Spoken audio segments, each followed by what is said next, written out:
Reka twizere ko mukomeje kugubwa neza aho muherereye hirya no hino ku isi, ari nako tubibutsa gukanda subscribe, ukanda subscribe wowe utarabikora kugira ngo ujye ubona ibyiza byose tubagezaho umunsi ku wundi, gatanu kuri gatanu. Iyi ngiyi rero ni Nzuri Business Group Limited, kampani yanyu ibagezaho imitungo itimukanwa, yaba igurishwa, ikodeshwa, kandi rwose tukaba tubasha kubaha abakiriya babagurira cyangwa babakodeshereza imitungo yanyu mu gihe gitoya, ari nako kandi tumanaginga imitungo yanyu itimukanwa, tukabaha abakiriya, tugakurikirana amasezerano muba mufitanye, ibintu bikarushaho kugenda neza cyane.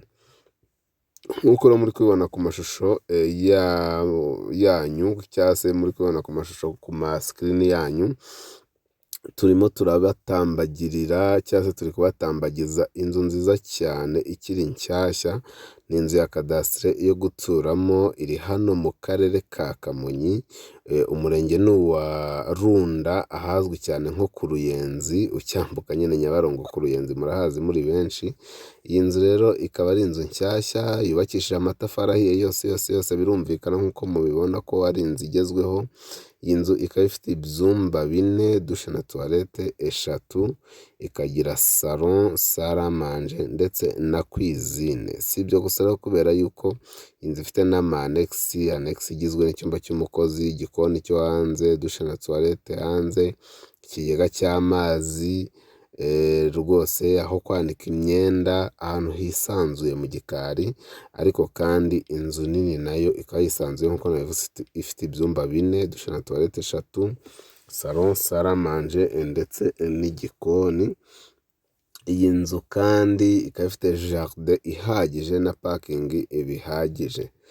Murabona ko ari inzu nziza cyane. Si ibyo gusa rero, nk'uko mwabibonye, iyi nzu ifite akandi karusho kadasanzwe, kubera yuko ifite bariko cyangwa se ifite terase hejuru y'ibaraza hamennye beto ku buryo uzamuka ama esikariye, hanyuma noneho ukigira kuri terase hejuru, ukaba wafatira icyo kunywa cyangwa icyo kurya, cyangwa se ukahafatira akayaga ureba imisozi ya Kamonyi, ureba za Noruveje, Kigali, ureba za hafi Nyabugogo, ureba za Mageragere, ureba za Ruyenzi mu Rugazi, ureba za Bisheke, ureba hakurya ngiyo za Nkota, ahantu hose.